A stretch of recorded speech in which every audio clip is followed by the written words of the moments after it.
asubuhi ya leo tukisema wewe ni Mungu unayeishi milele na milele. Wewe ni Mungu unayejali watoto wako. Wewe Mungu uliyejaa baraka na ufanisi. Wewe Mungu unayelinda watoto wako. Asubuhi ya leo tunajiachilia mbele zako.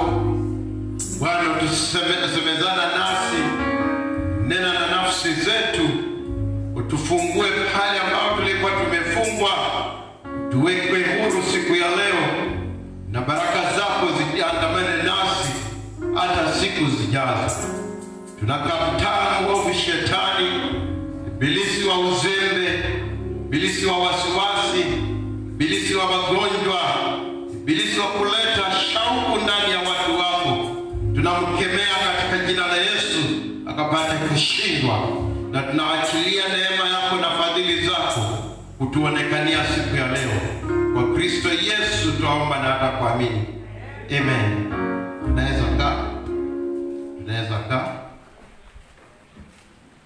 Tunaweza kaa. Naomba kama kiti kiko mbele yako, kalia hiyo kiti ya mbele. Wacha kukaa kwa kiti ya nyuma. Bado kuna nafasi pale kwa ile kona, kuna kiti moja. Kama umekaa kwa ghorofa, kuna nafasi ya kiti moja pale. Na hiyo ni nani ameacha Biblia na akatoka? Boni. Haya, kwa Biblia boni, weka kwa mlango pale, mtu akae hapo.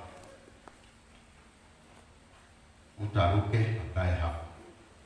Tunamshukuru Mungu siku ya leo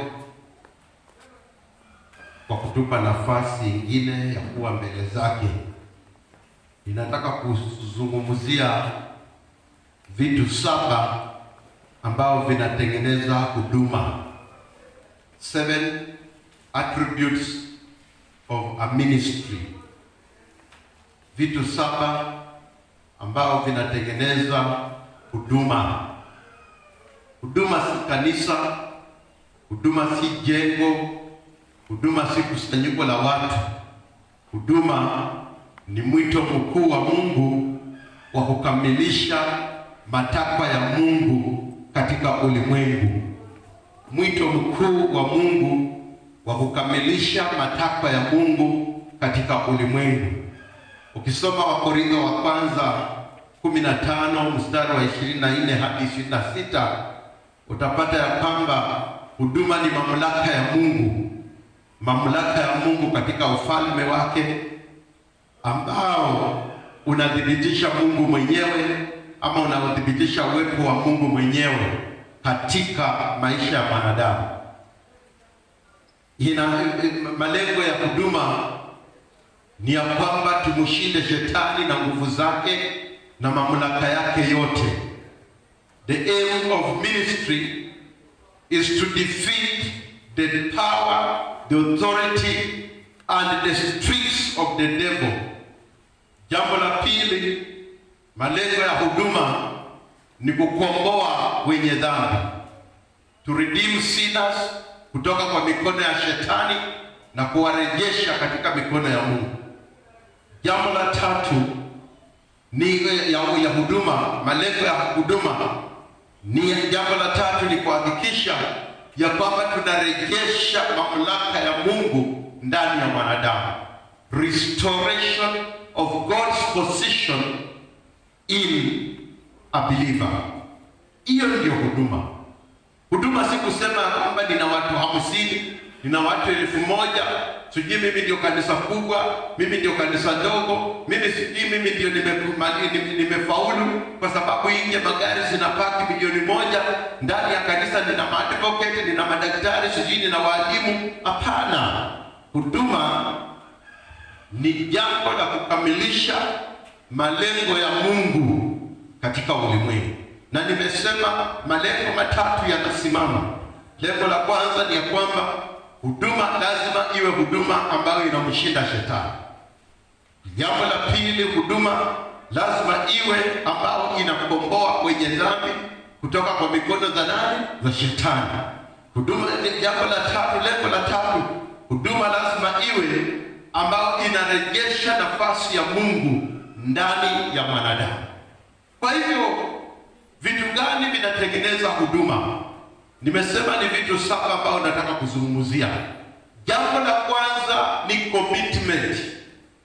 Jambo la kwanza katika huduma, ukitaka kujua kwamba huduma hii inaendelea, ukitaka kujua huduma hii imesimama kwa msingi ya Mungu, ukitaka kujua huduma hii ni Mungu yuko ndani, ni lazima uwe committed kwa vitu vya Mungu.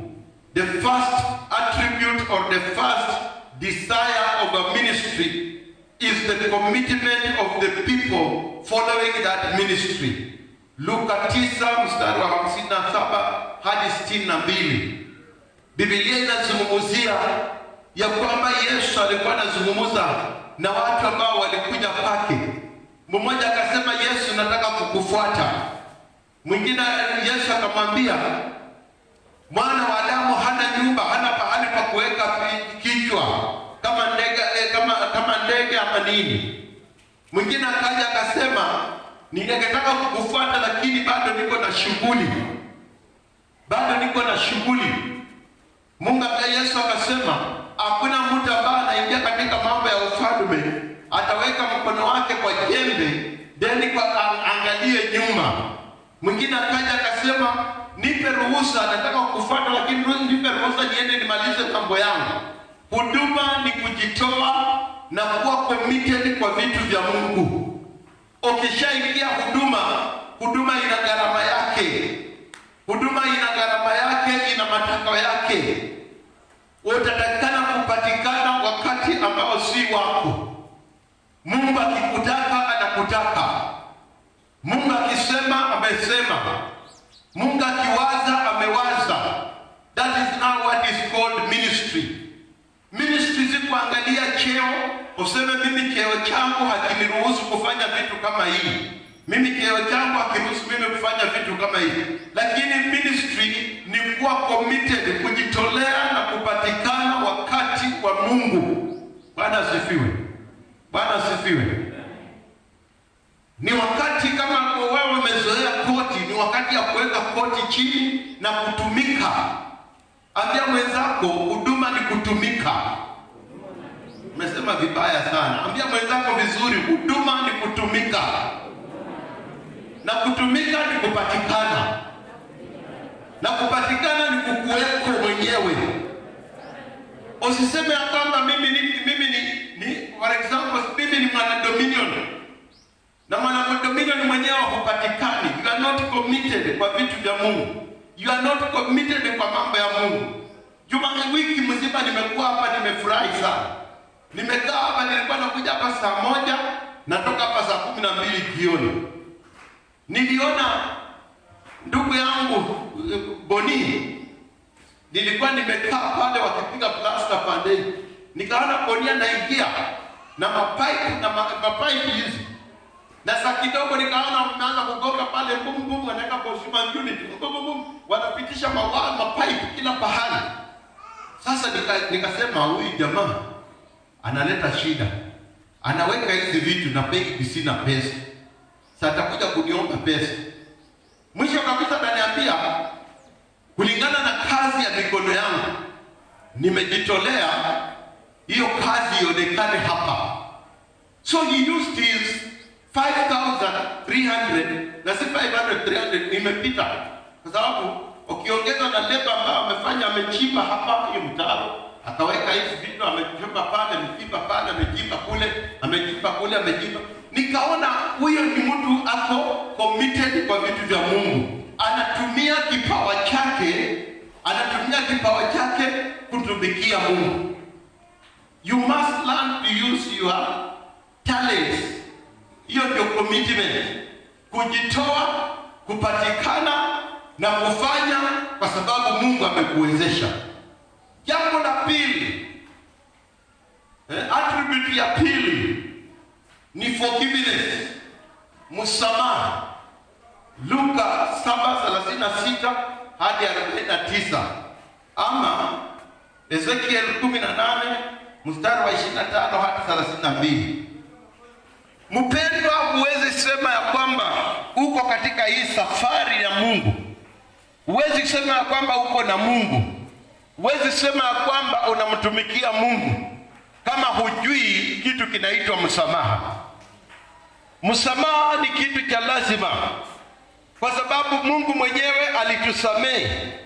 Biblia inasema wakati tulikuwa bado tuna dhambi, Mungu hakuangalia dhambi zetu, bali alimtuma mwanawe wa pekee aje duniani atuokoe. We are here, we are moving because we were forgiven by God himself. Mungu mwenyewe alitusamehe. Bwana asifiwe. Mungu mwenyewe alitusamehe. Basi sisi pia tuanze kujifunza kusamehe. Hiyo ndio attribute ya ministry. Huduma haikamiliki bila msamaha. Jifunze kusamehe. Jifunze kuongea msamaha. Jifunze kusamehe. Jifunze kuwaza msamaha. Jifunze kufanya vitu ambavyo vinaleta nini? Msamaha. Huwezi sema kwamba uko katika huduma kama hujui kusamehe. Huwezi sema kwamba uko katika huduma kama mdomo wako haujui kusema nisamehe. Jifunze kusamehe na jifunze kuomba msamaha. Bwana asifiwe. Jambo la tatu ambao nataka tusome. Ninaenda mbio kwa sababu ya saa, ndio tuingie kwa praise na vitu vingine. Jambo la tatu ambao nataka tusome, Zaburi 19 mstari wa 1 hadi 6. Mtu anisomee. Ni kitu ninaita gratitude. Gratitude. Psalms 19 verse 1 to 6. Nisomee kwa Kiingereza kisha Kiswahili. Watu wa microphone mmesahau. Nisomee kwa Kiingereza kisha nisomee kwa Kiswahili.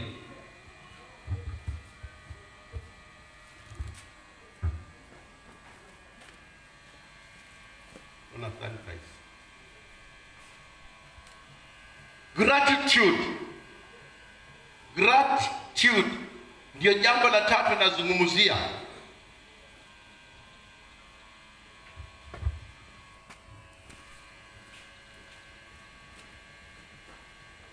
Inasema Psalms 19, New King James Version, the heavens declare the glory of God, and the firmament shows his handiwork.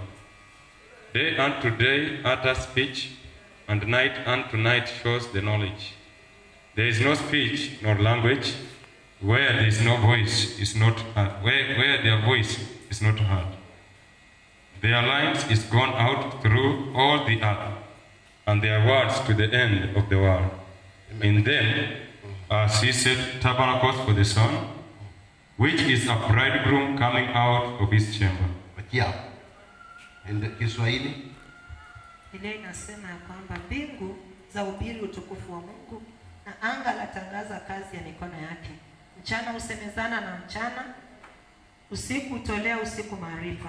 Hakuna lugha wala maneno, sauti yao haisikilikani. Sauti yao imeenea duniani mote, na maneno yao hata miisho ya ulimwengu. Katika hizo ameliweka jua hema, kama bwana harusi akitoka chumbani kwake. La furahi kama mtu aliye hodari kwenda mbio katika njia yake. Furahia vitu ambao Mungu ameweka mikononi mwako. Gratitude ni njia ya kushukuru. Huduma huzaa shukurani kila wakati. Huduma huzaa shukurani. Mpendwa, leo unaweza lala njaa na kesho kule. Shukuru. Mpendwa, unaweza vaa matambaa leo na kesho vae matambaa mazuri. Shukuru. Furahia vile Mungu amekuamsha. Furahia vile umeishi mchana mzima. Furahia vile umelala usiku mzima. Bwana asifiwe. Hakuna dunia hii mambo ambayo kila siku itakuwa nywe. Hata ukikula nyama kila siku, lunch nyama, supper nyama, lunch nyama, supper lunch nyama, hata uwe na nyama choma breakfast, itakusinya. Lazima ufurahie maisha ikiwa juu, ufurahie maisha ikiwa chini. Gratitude ni uzalendo ambao unaweka katika huduma. Ukitembea unatembea na uzalendo wa huduma. Ukiwazo na waza na uzalendo wa huduma. Usifurahie tu kwa sababu pastor aliongea vizuri kukuhusu. Siku ambayo anakukemea unakasirika, unatoka kanisa.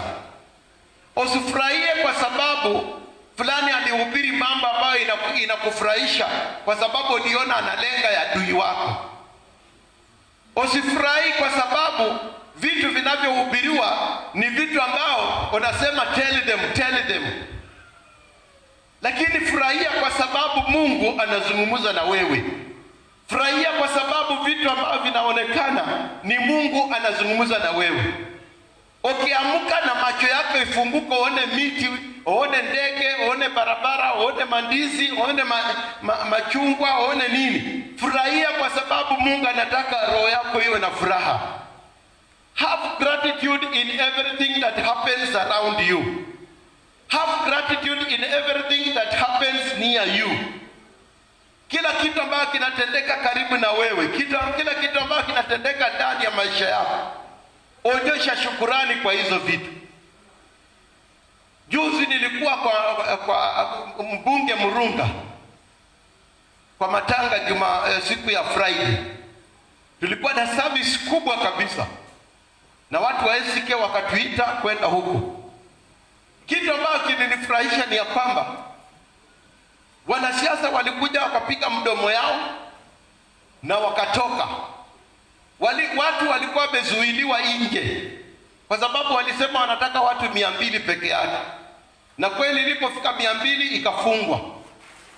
Watu wakawa nje wengi kuliko wale ambao wako ndani. Na sasa wakati wanasiasa walikuja wakaongea, wakatoka. Walipotoka, kusema ukweli, walitoka na watu wote waliokuwa kwa mahema. Hema 3 zote watu walitoka wakaenda na wanasiasa. Na hata askari wakafungua sasa gate kwa sababu walijua sasa watu wameenda. Na walipofungua gate, wale wa nje ambao walikuwa nje wakaingia, walikimbia wakaingia wakakalia hizo viti. Hema hizo zikajaa tena. Tukahubiria wale walikuwa nje, na wale walikuwa ndani walienda na waheshimiwa. Na tulipokuwa tunahubiri, watu walikuwa wanashangilia, wanasema amen, yeah, yes. Tukaona kumbe injili haikuwa ya hawa wengine, ilikuwa ya wale walikuwa nje wamefungiwa. Tukashukuru ya kwamba wale wa nje actually walikuwa wenyeji, na wale walikuwa ndani walikuwa wageni, wameenda tu huko wageni. Na wageni kwa sababu walijua ibada inaanza, wakaenda mapema kukaa. Let us have gratitude. Tushukuru Mungu kwa yale tuko nayo. Vile unavaa, glorify God. Vile unakula, glorify God. Wacha kusema mimi na hii sukuma imenichokesha kwa nyumba. Iko mwingine ambao hakuli hiyo sukuma, anatamani hiyo sukuma, amelala njaa wiki mzima, na wewe unalia ati sukuma imekuchokesha. Ukiingia kwa mguu yake, wewe unaweza lala siku 2 njaa kama yeye. Unasema hii nguo hainitoi, hii nguo hata nikivaa hainitoi smart. Unalia hii nguo mpaka unagombanisha bwana yako. Mimi wengine wananunuliwa nguo na mimi hajanunuliwa. Iko mtoto wa mwenyewe hapo street, ako nyumbani, anavaa nguo moja, na akitaka kwenda ugeni anaosha nguo hiyo usiku. Heri wewe una ile ambayo haikutoi vizuri, lakini unaweza badilisha. Let us have gratitude. That is point number 3. Point number 4.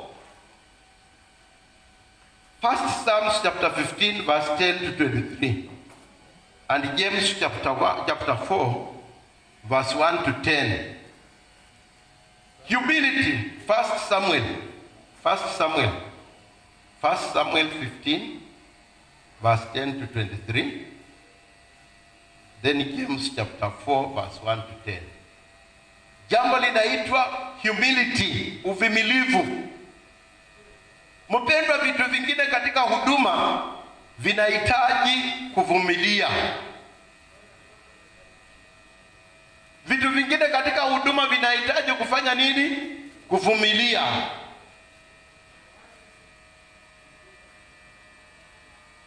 Unaanza huduma, inafika pahali unafikiria sasa imefika, watu wanaamua kutokuja kanisani. Unawaza nifunge kanisa ama niendelee. Unauliza Mungu nini inatendeka, hakujibu. Unajaribu kupigia watu simu, wanakwambia Bishop, mimi niko tu. Uko tu lakini hatukutani. Uko tu na sikuoni kanisani. Uko tu na sikuoni ukishughulika kwa vitu vya kanisa. Lakini vitu vyako, shida zako zikiingia, unalia. Kwa nini Bishop hajakuja kuniona? Kwa nini pastor hajakuja kuniona? Mpendwa, inagharimu Mungu kukufanya wewe katika huduma kuvumilia. Amen. Kuna vitu ambavyo lazima uvumilie. Utaombea mtu hapa, anakuja akilia, akibeba mikono, ana shida kubwa, elia. Unaomba Mungu anafanya breakthrough, mtu huyo anabarikiwa. Akishabarikiwa na muone tu kwa street akipita. Hata kukuwezia hawezi kukuwezia. Lakini ni lazima uvumilie. Mwingine anabarikiwa na nakutusi. Mwingine anafunguliwa na naenda kuongea vibaya kukuhusu. Mpendwa, huduma ni kuvumilia. Pia mwenzako, huduma ni kuvumilia. Wanaplasta kanisa vile tumekuwa tukiplasta, tunashukuru Mungu. Tumemaliza kuplasta ndani, hapo tutamaliza kesho. Wana plasta, wanaambia watu kuleta simiti. Mtu anasimama na anasema mimi nitaleta simiti mifuko 10. Akitoka hapa akienda nje, wanamwambia wewe ndio wa kwanza. Unajifanya tu wewe ndio unajua kutoa. Sisi tulitoa. Unatuonyesha nini na mfuko wako 10 mtu? Mfuko wako 10 mtu unatuonyesha nini? Unang'ang'ana kufanya vitu. Kila mtu yuko kwa shughuli zake. Unashangaa, una cancel vitu vyako, lazima uvumilie. Una cancel vitu vyako ili kufanya vitu vingine. Wacha niwaulize mbele za Mungu. Makanisa zile ambao ziko na high class. Bishop anaweza kaa hapa kutoka asubuhi mpaka jioni, hata hapo na mafundi wana plasta kanisa. Na hakuna mshiriki hata mmoja anakuja. Nijibu. Bishop amekaa hapa, tena yeye mwenyewe anachukua maji.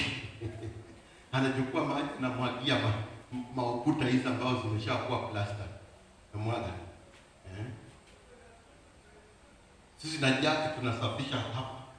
Ilikuwa chafu sana. Tunasafisha, tunafagia matope, tunasafisha na Bishop anasafisha na washiriki wako. Na washiriki wanasema hawawezi kuja kwa sababu wako na shida, wako na shughuli. Washiriki wako na shughuli, Bishop afanye hiyo kazi. Kuvumilia. Unahitaji kuwa na roho ya kuvumilia. Vitu vingine vitakuudhi katika huduma, lakini jifunze kuvumilia. Vitu vingine vitakuchosha katika huduma. Haujasemwa katika huduma. Siku watakusema utawacha Yesu. Kwa sababu hata ukienda kwa kanisa lingine pia bado watakutafuta wakuseme. Ukitoka hapo uende kwingine, ule alikusema hapa ataenda huko pia atafute rafiki akuseme huko. Ukikuja hapa pia ule akija kusema huko atatafuta njia kuja kukusema hapa. So utakimbia kusema. Jifunze kuvumilia. Amen. Ambia mwenzako jifunze kuvumilia.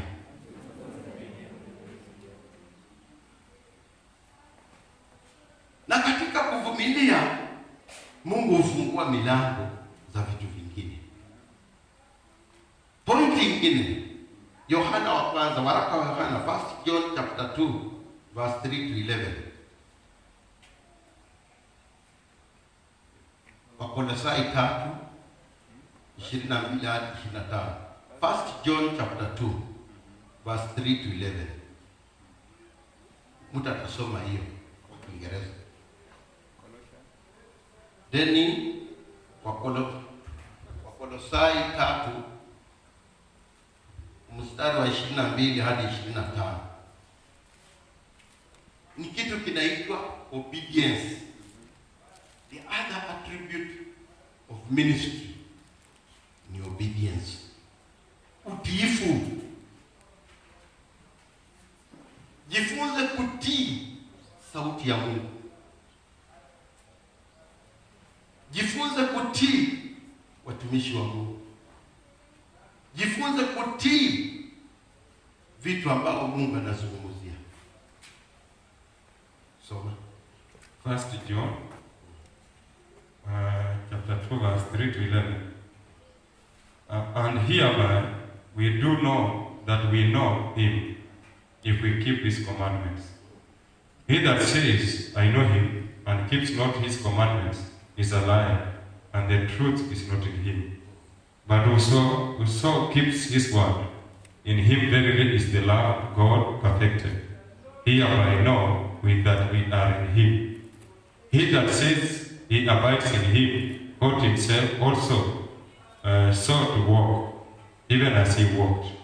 Brethren, I write no new commandment unto you, but an old commandment which you heard from the beginning.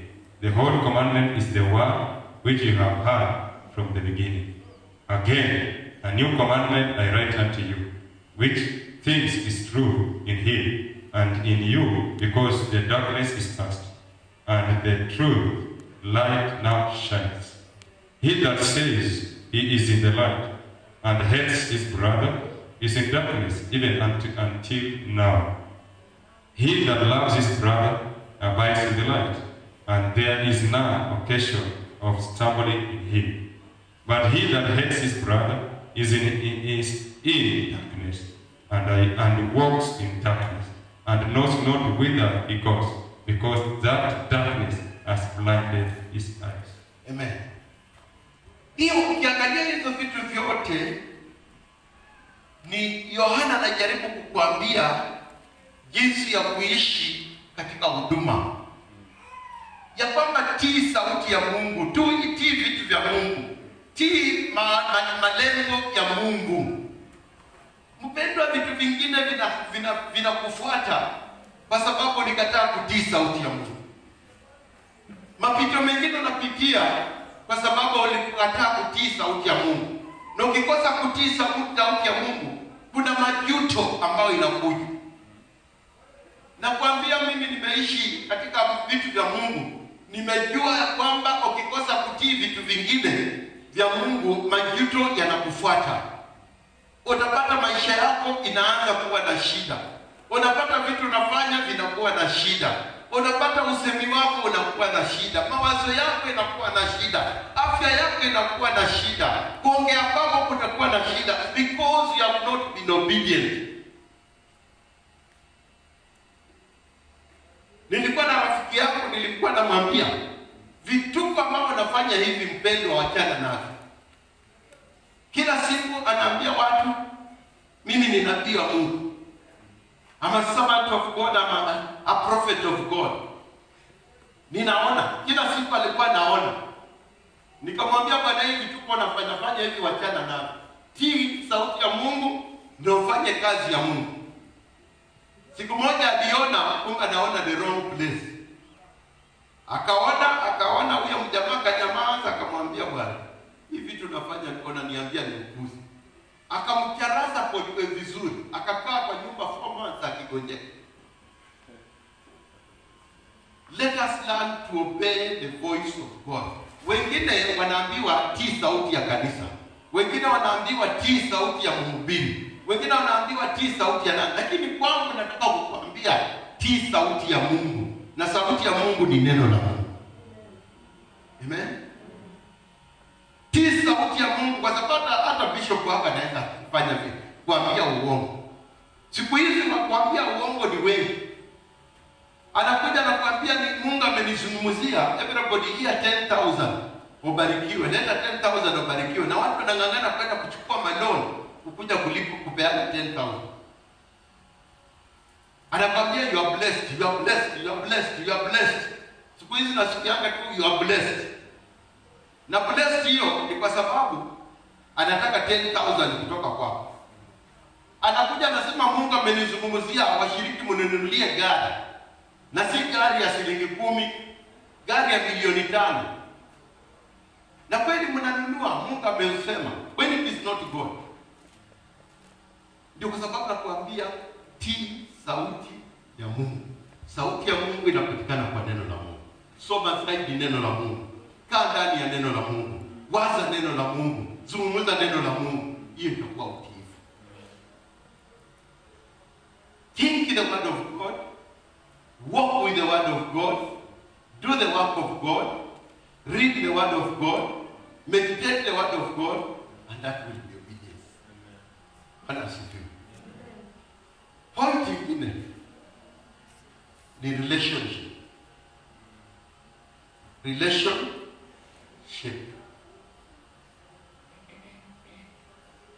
Nimeandika hapa vitabu ambao siko na hakika. Romans 12:18, Galatians 2 chapter 2 verse 11 to 22, na Mark 5:21 to 22 to 26. Mungu ni Mungu wa uhusiano. Mpendwa, usifikiria kwamba mbinguni utaingia peke yako. Kaa peke yako, mbinguni huingii. Mungu anataka kuona wewe unaongea na mwenzako nini. Wewe unafanyia mwenzako nini.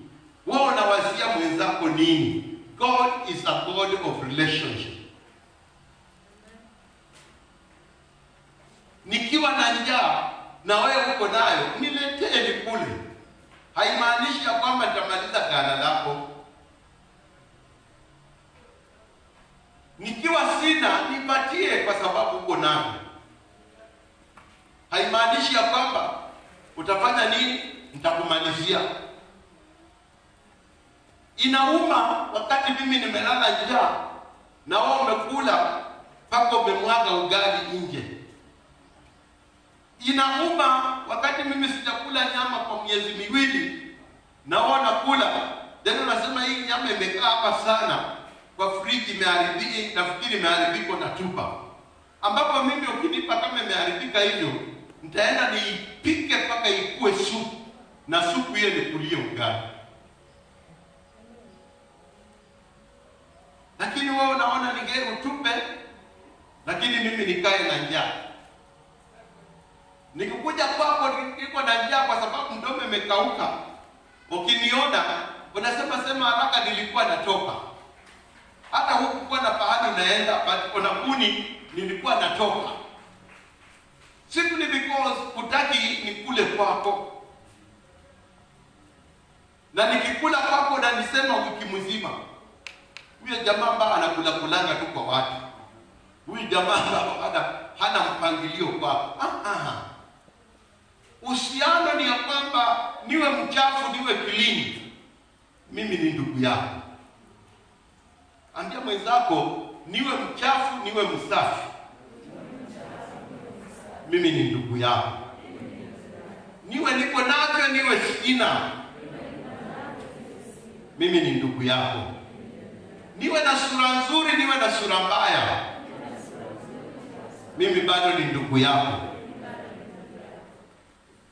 Mama yako akiwa kipofu utamkana? Baba yako akiwa kilema utamkana? Ndugu yako akiwa mwendazimu utamkana? Si mwendazimu pia anakwao? Wanamwajanga kama tembea, lakini gusa yeye ama mudhuru ndio utajua ana wakwao. So let's build a relationship. Na usinijali kwa sababu unanilipa. Usinijali kwa sababu unanilipa. Nijali kwa sababu ni matakwa ya Mungu, anataka unijali. Mwisho kabisa ni jambo linaitwa trust. Trust ni uaminifu. Psalms 37 verse 1 to 8. 1 Corinthians chapter 8 verse 9. First Chronicles 28 verse 9.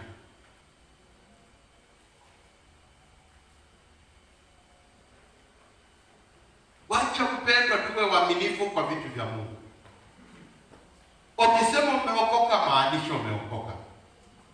Ukisema unaenda mbinguni, maanisha unaenda mbinguni. Ambia mwenzako, muonyeshe kidole, mwambie tuwe waaminifu kwa vitu vya Mungu. Muonyeshe tu kidole, mwambie ndugu yako. Kama unamjua jina, mwambie John ama Yohana. Tuwe waaminifu kwa vitu vya Mungu.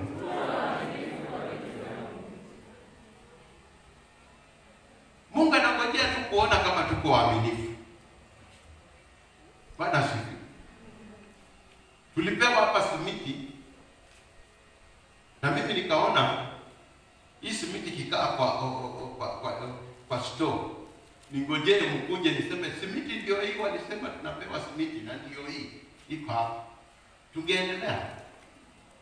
Hata sitakuwa mjinga. Tulipopewa simiti, sisi tukaanza kazi.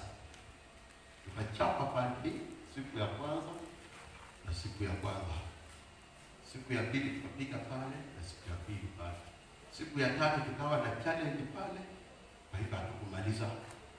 Kwa sababu pale tu kwenye jaka amekaa ukuta hii ya jaka. Hapa ukuta kadogo. Kalikula mifuko 4.5. Hapo tu kadogo. Kalikula mifuko 4.5. Hapo kalikuwa walijenga kama kameingia hivi. Sasa kujaza karudi kasimama mifuko 4.5. The same na hiyo pila ya juu hiyo pia ilikula. Kitu kadogo hapa kalikula mifuko pia 4. Boni hapa yaki hapa jemo yuko hapa, hata ibadili yuko hapa. Watakwambia iko pahali ambao simiti ikuliwa. Ukiambia mtu simiti imekuliwa, atasema ni uongo. Na ukweli ukiangalia pale mifuko 4.5 haiwezi kuwa imekulwa hapo pahali padogo. Lakini ni ukweli, walikoroga nikiona, wakapiga nikiona, ikalala. Hayuge kupiga plaster malizi, unapigwa na wake inalala. Then wanachukua simiti ambao hawajachanganya simiti kafu, wanatupa juu yake tena. Hadi sasa ndio ivurute sijui nini. Mimi hata vitu ujenzi sasa kile vinamshika. Tena tukaja kupiga hapa. Na washiriki na washukuru. Washiriki walikuwa wanaleta tu pesa. Ushirika huu umeleta pesa. Ushirika huu na pesa zikikuja zinamezwa saa hiyo zinakwisha. Zinamezwa saa hiyo zinakwisha. Asanteni praise and worship. Asanteni Konyero. Asanteni Mudwana. Asanteni hii naitwa nini? Hii nini? Jerusalem. Asanteni Rurambi. Na kitu kiliguza roho yangu mpaka nikatoa machozi. Watoto wa Sunday school. Watoto wa Sunday school walinipatia 2,000 shillings. Hata walishinda ushirika zingine, sio? Ushirika zingine zilileta less, lakini watoto wa Sunday school gave me 2,000 shillings. Nikastuka because I was not expecting from them. Nilistuka mpaka machozi kanitoka. Commitment na trust. Waliamini ya kwamba hii ni kanisa yetu. Waliamini hii ni kanisa yetu na sisi pia lazima tuhusike. Iko mwingine alikuwa anauliza, mwingine nina hakika yeye na hiyo pesa anauliza nini? Hiyo pesa anauliza nini? Si wajenge tu. Mpendwa, amini ya kwamba Mungu anataka pesa yako. Amini ya kwamba Mungu anataka nini? Pesa yako. Na haitaki kwa sababu anataka kukula. Anataka kutengeneza pahali pa wewe kuabudu kuwa pazuri. Leo watu wengine wameogopa kuja kwa sababu wanafikiria tutaenda kuwaomba pesa. Alisikia tuna plaster. Na pengine pastor wake wa ushirika alimwambia leta pesa na kahepa. Sasa leo anashangaa nitakuja nini? Kwa sababu watu wengi wamekosa kuja. Wameogopa kwa sababu watauliza pesa. Na ukweli tutauliza pesa. Kwa sababu hapa ni mwatengenezea Mnaonaje hapo? Iko sawa? Ninataka kumwaga hapo simiti. Sitaki hata kuanza na kwangu. Hapa mbele hapana. Tutaanza katikati hapa tuwawekee simiti mkae vizuri. Ndio sisi tukimaliza tutaweka huko. Tena mkae vizuri. Sisi tutakuwa wa mwisho kuwekewa nafasi.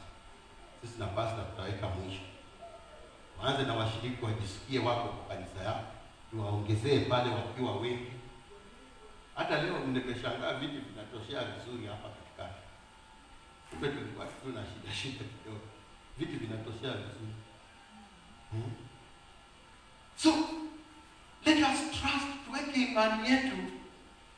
Tuajibike. Mungu anataka kuona kama tutaajibika. Wakati tulikuwa hapa tumepewa simiti, hatukuwa na mchanga hata moja. Mama Selfa akatupatia mchanga tipa mzima, that is 20,000. Na hiyo nyingine tulilipa 12,000 peke yake. Akatuongezea 8,000 kwa hiyo tipa ya pili. Kwa hivyo akawa ametoa 28,000 kwa ajili ya tipa. Mchanga ndio hii. Tumekula tipa moja tumemaliza ile plus. Hii nyingine imebaki, hii imebaki, nafikiri Mungu anataka tutengenezee hilo.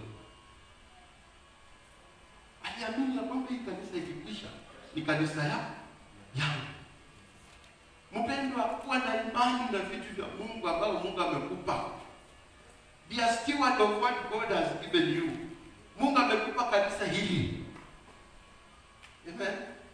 Mungu amekupa kanisa hili. Hili kanisa ni lako.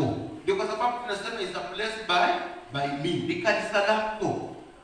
Anza kuwa mwaminifu kwa vitu vya kanisa lako hili.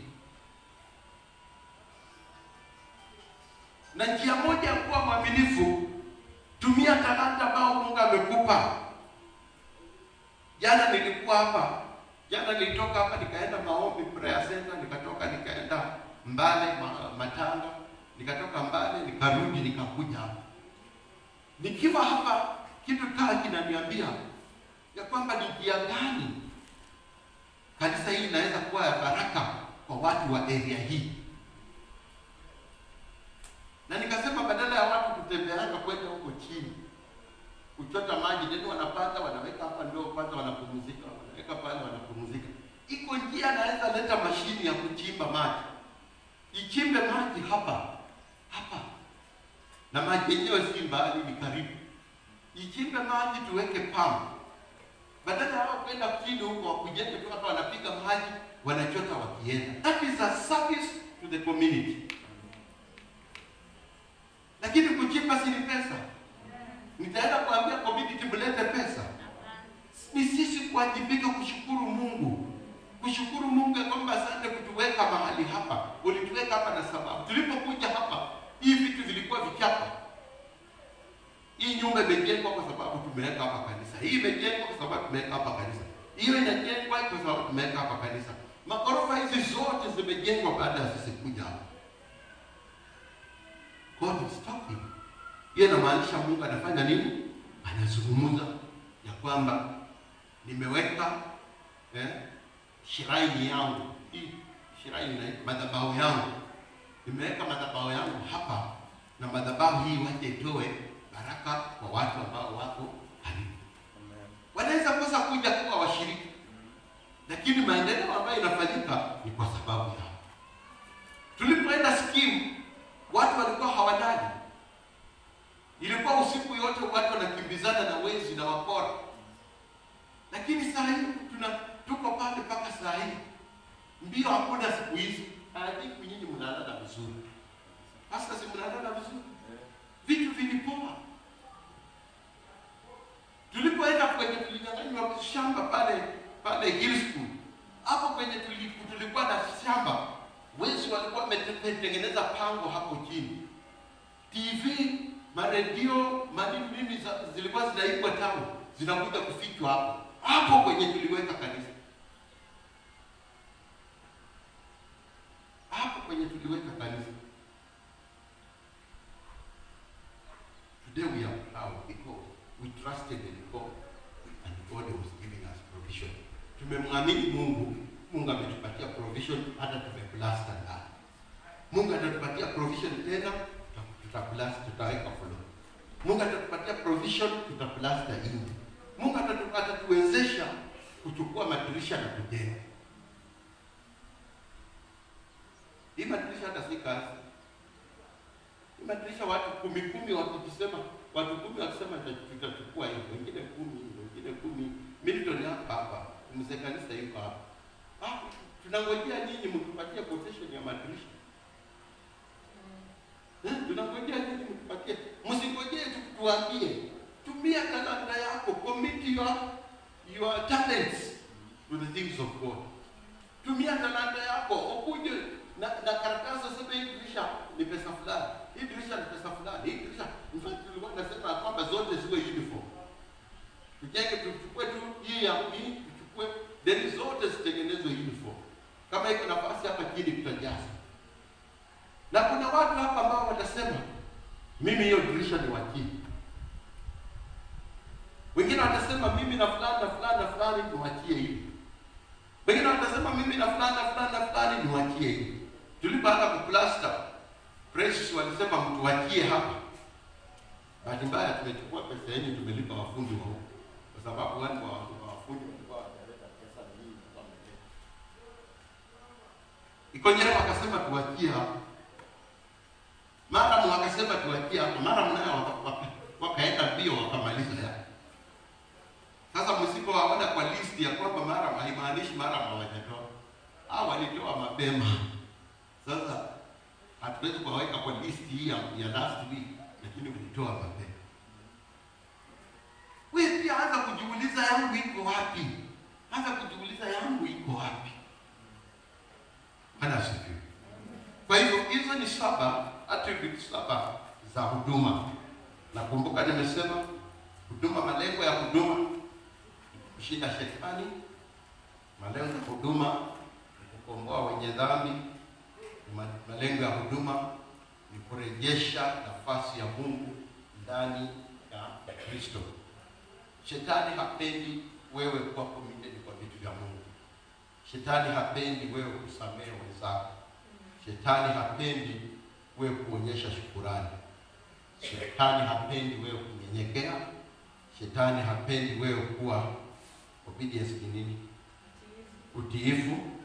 Shetani hapendi wewe kuwa na marafiki ama kutengeneza uhusiano. Shetani hapendi wewe kuwa mwaminifu. Lakini leo nimekufundisha ya kwamba hizo ndio vitu vya muhimu katika huduma.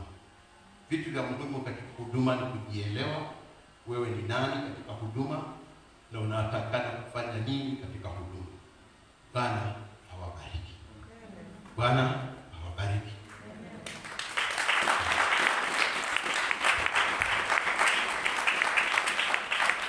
Kuomba saa hii, sababu niko na maombi ya kuomba.